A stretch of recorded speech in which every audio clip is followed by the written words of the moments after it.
Three, two, one. Well, here we are inside of the dome tent, and you get to meet the inventor and engineer, Bob Ellertson. Now, Bob's the kind of guy that you meet him the first time, you think you met your best friend. He's real easy to get along with, and I like that about him. Anyway, Bob, appreciate you being on our show today. Thanks, Reg. I appreciate you inviting me. I look forward to answering any questions you might have about our dome. Okay.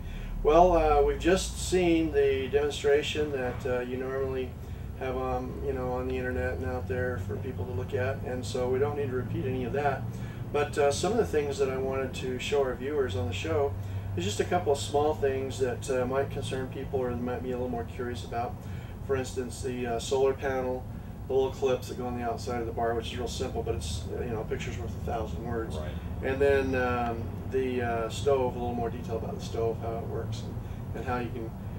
And then the other thing was the insulation. I want to talk about that a little bit, and how you install the door, which is really quite simple. I thought you had to have an industrial sewing machine or something, and you don't. It's all adhesive, right? Right. So tell us about the door and how easy that is to install. Well, Reg, when we set about to produce this shelter for ourselves primarily, but then we refined it a little bit over time.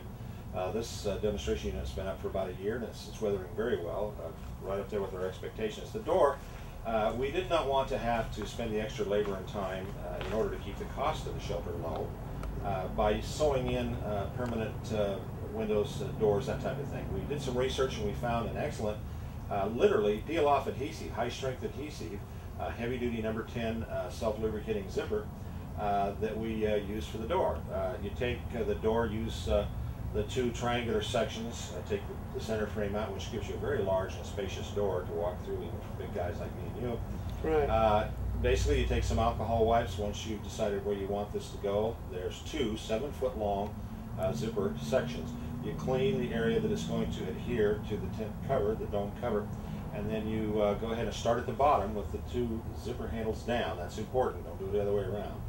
And you just start up and make a V, doing one at a time, going up, and then as it makes a radius curve, you take and snip with the scissors a few of the little spacers there in, so it can bend in the actual adhesive itself. Go ahead and make about a 6-inch radius bend, peeling and sticking as you go, right on up until you run out of zipper at the top. Do the same thing on the other side.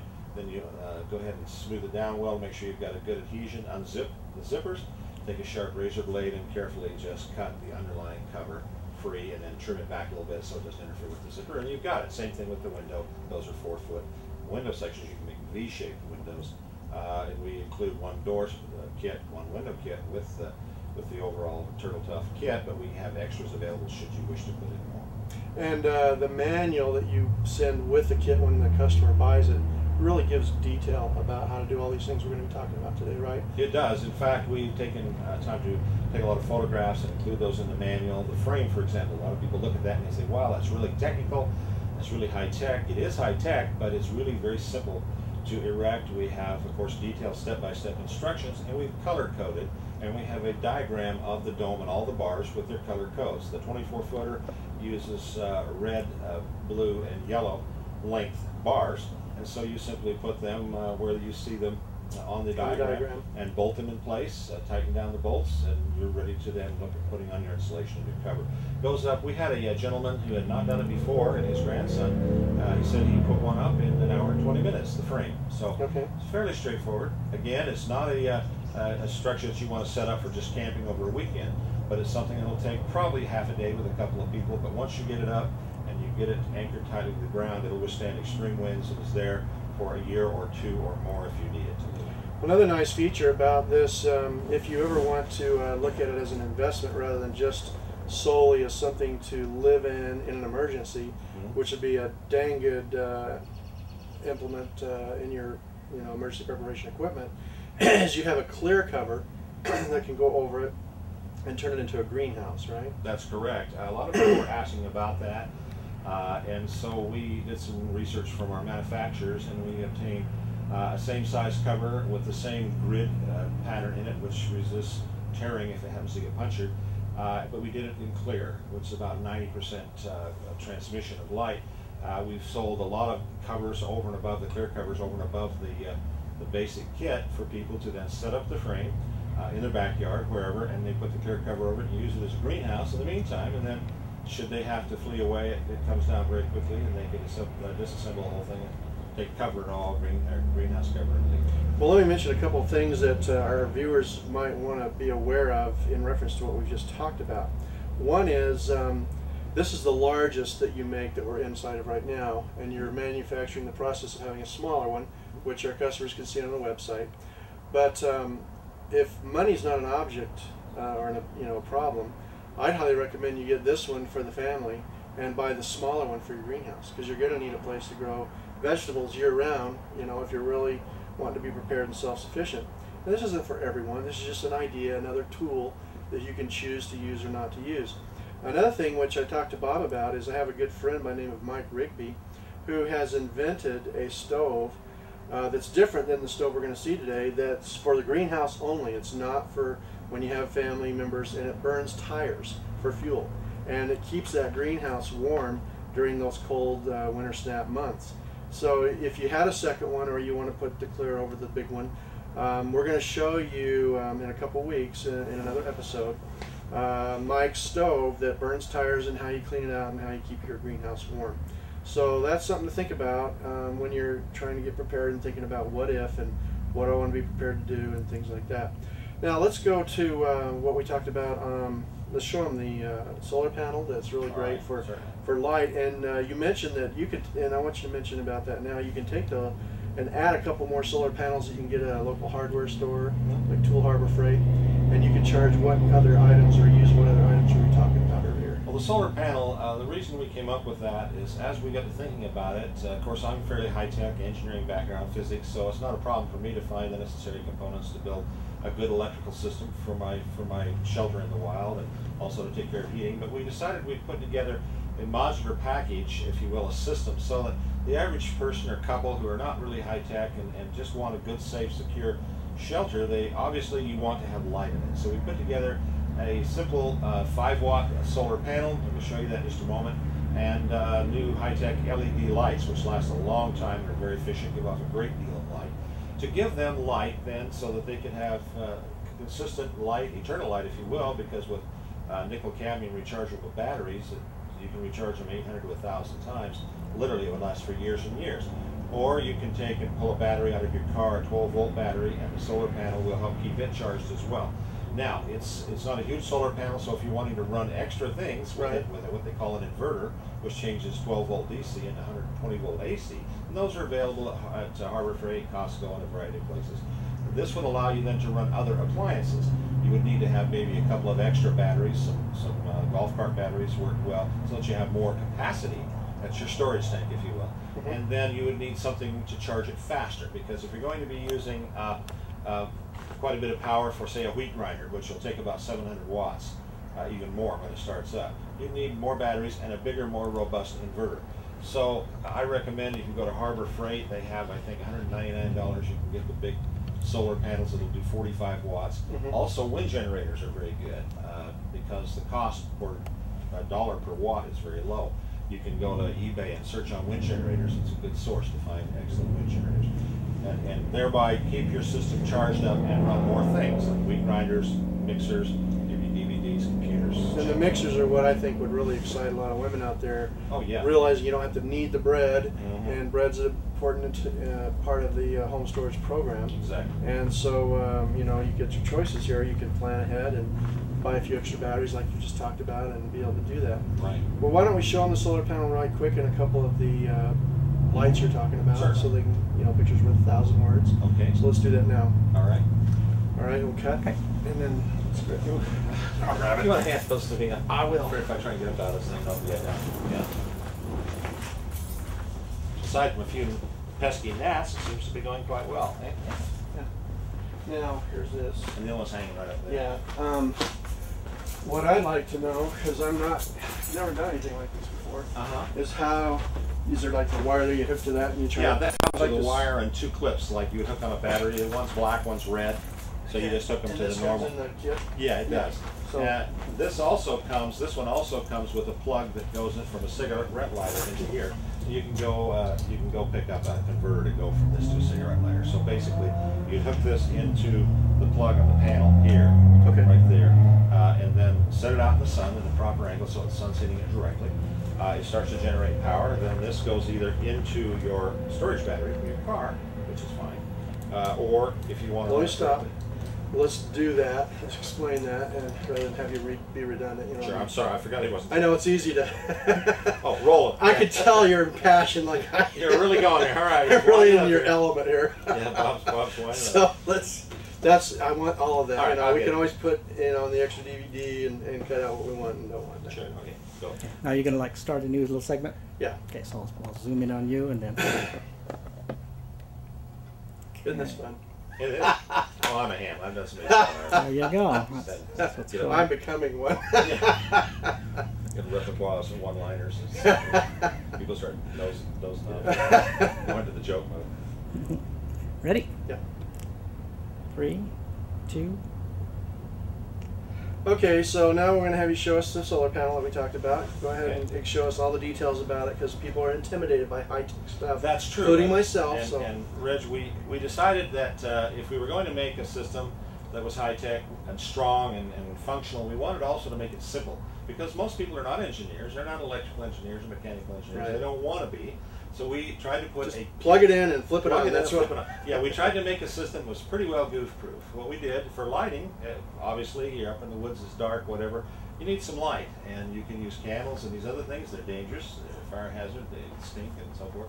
So we wanted to stay high-tech. We decided to use some of the efficient LED lights. I'll show you those. And how do we keep them going? Well, we use the sun. And the solar panel, we've included along with that a 5-watt solar panel, which is lightweight, fairly rugged. Basically, it has a clip that plugs into it on the back. You can plug it in. This then goes to your 12-volt car battery or an adapter. You set it outside in the sun, aim it, you know, it comes with little rods that you can set it up with. So you aim it at the sun, so you're getting a nice, good amount of current coming out of it. It's 12 volts. This then, as I mentioned, is black and red, so it's simple. It's just like you do a Positive and negative. Positive, Okay. negative. And then from there, you can use, we include this type of light. We're also looking at including a different type. These are LEDs. They're very efficient. They'll last for like 100,000 hours before they burn out. They put out mostly light and very little heat, so they use very little electricity. This one happens to have nickel metal hydride rechargeable batteries in the base. Mm-hmm. A lot of other flashlights, which we are thinking about including these as well. This has 100, as you can see, very bright, 100 LEDs.